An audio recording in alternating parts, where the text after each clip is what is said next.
বড় বাচ্চা বেঁচে গিয়েছি হাফ মেন্টালটার থেকে।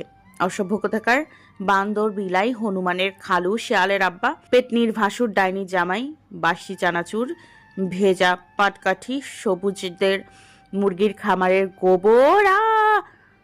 পারলে আমি তোর সব কটা চুল ছিঁড়ে শাক রান্না করে নদীর পাড়ে দিয়ে আসতাম হাঙ্গরদের কাছে। আমি বদদোয়া দিলাম, তোর বউ হবে একটা বিচ্ছু আর তোকে জ্বালিয়ে জ্বালিয়ে মারবে, তোকে ঘিয়ে ভেজে সস দিয়ে চিবিয়ে খাবে, রোজ তোর কাটা ঘায়ে মরিচের ঝাল দেবে, দেখে নিস।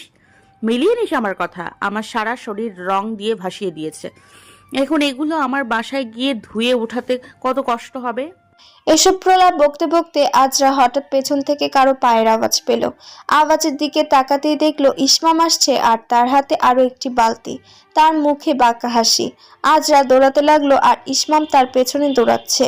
দৌড়ানোর এক পর্যায়ে তারা সুইমিং পুলের কাছাকাছি এলো। তারপর আজরা থেমে গেল। ইসমাম তার বাম হাতটা চেপে ধরল। আজরা ভয় ইসমামের টি শার্ট আরেক হাতে ধরে। সে তার উপর আরেক বালতির রং ঢেলে দিল, তবে সেগুলোর রং লাগলো না আজরার কাছে।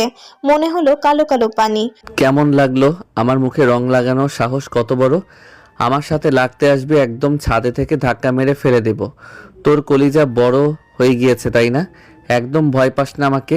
দাঁড়া, দেখাচ্ছি মজা। এই কথা বলে ইসমাম আজরাকে ধরে পানিতে ফেলে দিল। আজব দেশের আজব সুইমিং পুল আর তার মালিক। বিকট শব্দ করে আজরা শরীরের আধারে আছড়ে নিজেকে বিসর্জন দিল। আজরা পড়ার পর আগাগোড়া সম্পূর্ণ ভিজে গেল। আজরার রাগে মাথার রগ ধপধপ করছে। কিছুক্ষণ পানিতে স্থির হতে চেষ্টাও করলো। হঠাৎই পতনের দরুন নিঃশ্বাস নিতে কষ্ট হলো। ইসমাম এখনো সেখানে দাঁড়িয়ে হাসছে, কোমরে হাত দিয়ে বলল, কেমন লাগে আজরুস? ছোট মানুষের মতো থাকবি।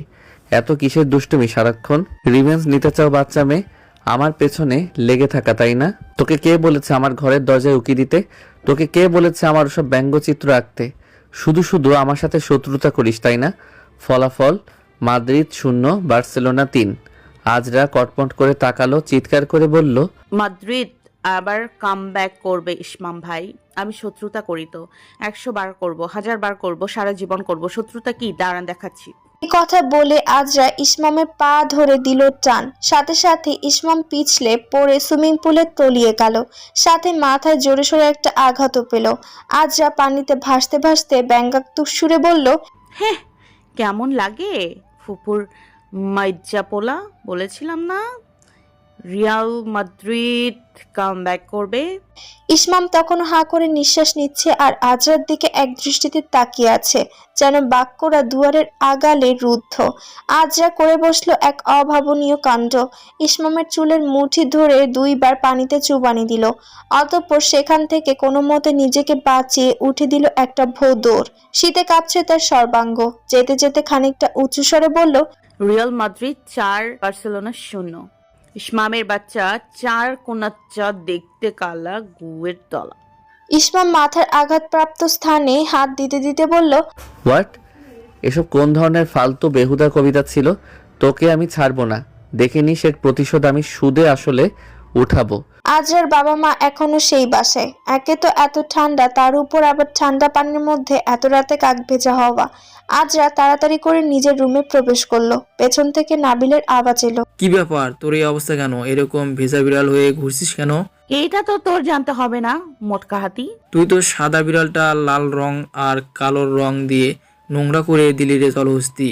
দরজাটা ভিতর থেকে আটকে দিয়ে আমি ওই বাসায় যাচ্ছি। তাতে তোর কি? তুই তো কামলা সাফ কর, যত সব আমাদের সাথে দেখা হয় জীবনে। নাবিল ইসমামদের বাগানে আসতে আসতে দেখলো ইসমাম মাথায় হাত দিয়ে খুঁড়িয়ে খুঁড়িয়ে হাঁটছে।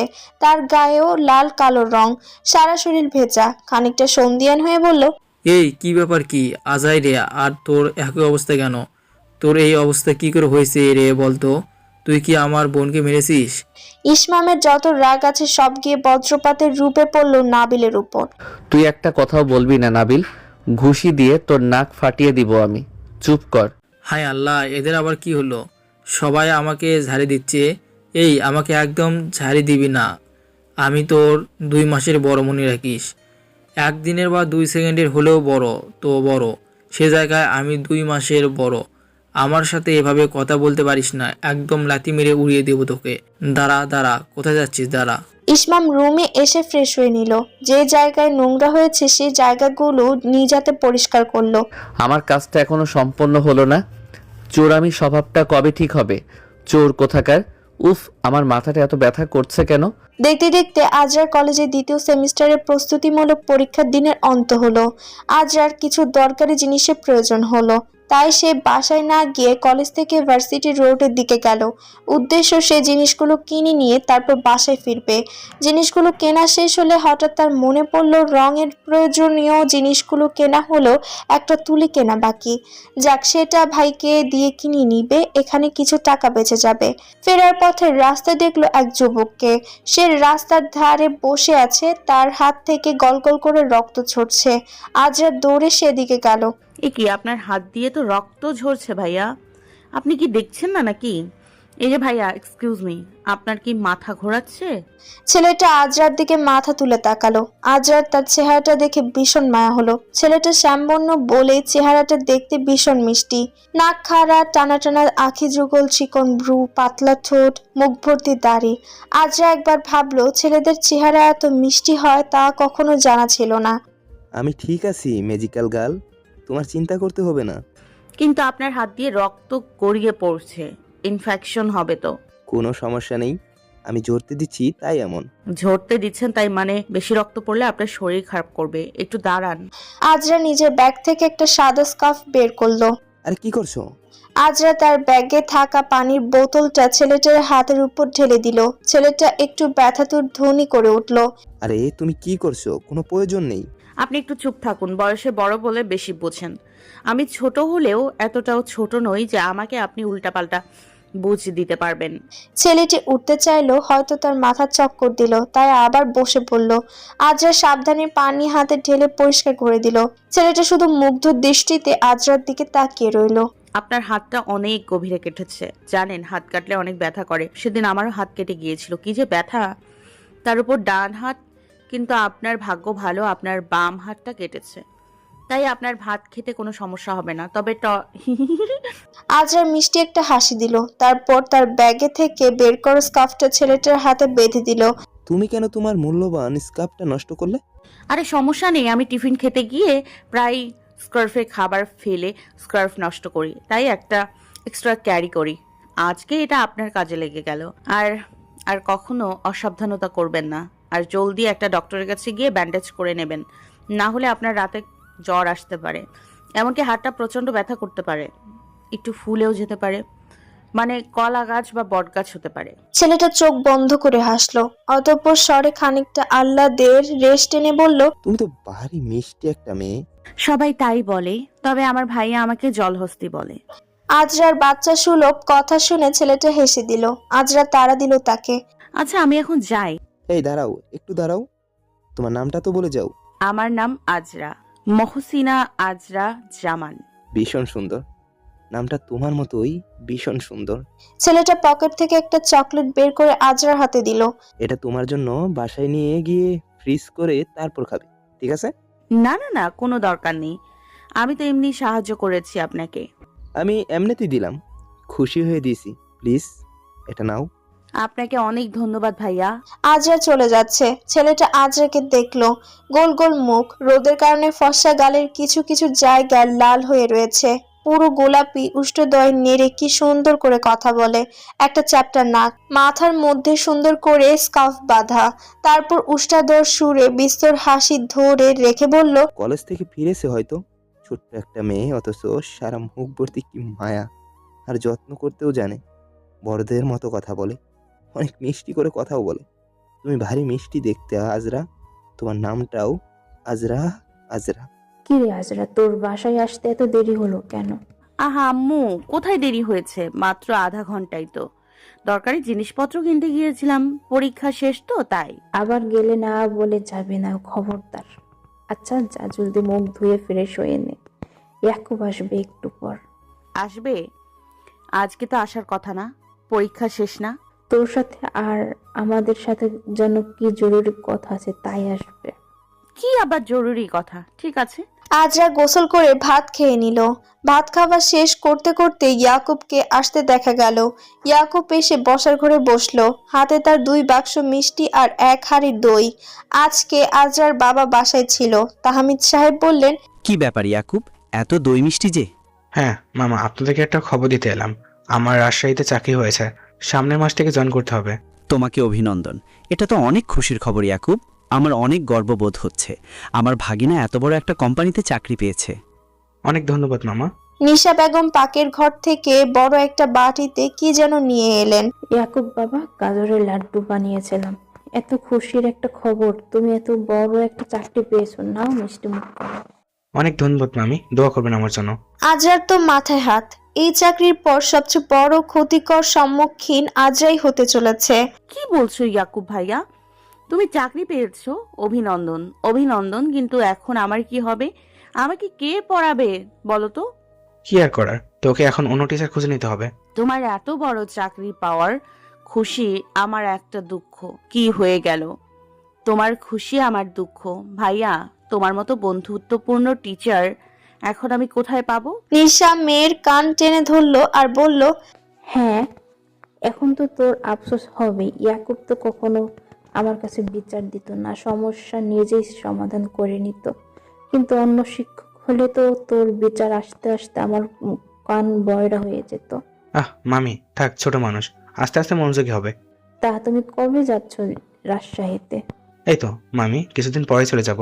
এমনিতেই তো মাস শেষ হতে আর 15 দিনের মতোই আছে। ইয়াকুব ভাইয়া, তুমি চলে গেলে আমার অনেক মন খারাপ হবে। আজরা ইয়াকুবের কানে ফিসফিস করে বলল, মন খারাপ না চাই, একটু মন খারাপ হবে না। আসল মন খারাপ তো তুমি চলে যাচ্ছ এইটার জন্য না, আসল কারণ আমাকে আর পড়াবে না। কিন্তু হ্যাঁ, ভাবি না নিয়ে এদিকে ফিরবে না, খবরদার। তোমার বিয়ে খাওয়ার জন্য আমি সেই কবেই থেকে বসে আছি। ভাবি না আনতে পারলে এদিকে আসবে না, বলে দিলাম। ওরে ভণ্ডরে, তুই তো অনেক বাজি হয়ে গিয়েছিস। মামি শুনলে এখনই তোর অবস্থা খারাপ করে দিত। আরে তোমার মামিকে তুমি ছাড়ো, একটা ভাবি কিন্তু পটাবে, বলে দিলাম। আগে সেখানে যেতে তো দে, তোর ভাবি তো ব্যানার নিয়ে বসে আছে আমার জন্য। হ্যাঁ, অত কিছু বুঝি না, ভাবি চাই ভাবি চাই। তুই তো আমার চিন্তা বাড়িয়ে দিচ্ছিস। তুমি জানো তোমার বিয়ে নিয়ে আমার কত প্ল্যান। আমার আগে তো সজীব ভাইয়ের বিয়ে। আরে ধুর ছাতা, সজীব ভাইয়ের বিয়েতে কোনো মজা করতে পারবো? বড় চাচার জ্ঞানের বাণী শুনতে শুনতে পার হয়ে যাবে নিশি দিবস। তোমার বিয়েতে আমার আসল রাজত্ব চলবে, তাই তোমার বিয়ে করাটা অতীব জরুরি। ঠিক আছে, আমাকে ক্ষমা করে দে। আমি তোর জন্য গুরুত্বপূর্ণ কর্ম হিসেবে ভাবি, মানে আমার বউ খুঁজবো। হ্যাঁ অবশ্যই, আগে তুমি ভাবি খুঁজলেই তো আমি আমার অতি সত্বর বিয়ের মিশন শুরু করতে পারবো। যাই হোক, আমি কাজে লেগে পড়েছি, মানে আমি অতি সত্বর বিয়ের মিশনে আছি। অতি সত্তর বিয়ের মিশন আবার কি? এটার মানে হচ্ছে অতি সত্বর কোনো ছেলেকে বিয়ে করে ফেলো। তোর মাথায় এসব কি করে বেড়ায়? এসব না ভেবে একটু পড়ালেখা করতে, তাহলে একটু রেজাল্ট ভালো হতো। 75% মার্কস যথেষ্ট অতি সত্বর বিয়ের জন্য। তোকে আর বোঝাতে পারলাম না। আজরা হঠাৎই একবার ইয়াকুবের চোখের দিকে খেয়াল করলো। তার চোখগুলো যেন চেনা চেনা লাগছে আজরার কাছে। না, এমন চেনা চেনা নয় যে প্রতিদিন দেখে বলে তাই চেনা চেনা লাগছে। কোনো ঘটনাতে আকস্মিক দেখার কারণেই সেই চেনা চেনা লাগার কারণ। লোকটা যে তাকে সেই দিন সেই ঘটনাতে উদ্ধার করেছিল, এই চোখ দুটো তার। এই আজরা, আজরা। আজরা ভাবনার জগতে হারিয়ে গিয়েছিল। তার হুঁশ ফিরল ইয়াকুবের ভারী স্বরের ডাকে। শোন, তুই তো আপাতত 1 মাসের মধ্যে কোনো টিচার পাবি না। তোকে আমি আমার নোট খাতাগুলো দিয়ে যাই, টিচার রাখলেও সেগুলো তোকে পড়াতে সাহায্য করবে, কেমন? তুমি এত ভালো কেন বলো তো ইয়াকুব ভাই? নোট খাতাও নিয়ে এসছো, জলদি বউ পেয়ে যাও, গরিবের দোয়াটা। এই দেখ দেখ, ব্যাগ বোঝাই করে নিয়ে এসেছে, এবার তোর রুমে যা। ঠিক আছে চলো। এই শোন, এখানে কেমিস্ট্রির 6টা খাতা আছে, সবগুলো ভাগ ভাগ করে দেওয়া থাকলেও জৈব যৌগেরটা আলাদা। অনেক গুরুত্বপূর্ণ, এটা ভালো করে পড়বি, কেমন? জৈব যৌগ? হ্যাঁ, এটা তো এখন বুঝবি না, যখন দ্বিতীয় বর্ষে উঠবি তখন বুঝবি। ও আচ্ছা ঠিক আছে। ইয়াকুব ভাই, তুমি কি আমার একটা কথা রাখবে? তুমি তো চলে যাচ্ছ, আমি কিছু চাইলে দেবে? সেটা যদি আমার সাধ্যের ভেতরে হয় অবশ্যই। তুমি কি হুডি পরে এসছো? না রে। আচ্ছা ঠিক আছে, একটু দাঁড়াও।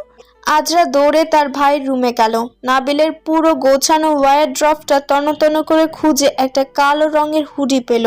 যদিও নাবিলের হুডি ইয়াকুবের গায়ে ভালোভাবে হবে না, তবু একটা চেষ্টা করে দেখা যায়। আজরা কালো রঙের হুডি নিয়ে ইয়াকুবকে দিল। তুমি কি এটা পড়তে পারো? কেন রে? হঠাৎ ইচ্ছা হলো। আমি তো ভেবেছিলাম তুই কি না কি চেয়ে বসবি।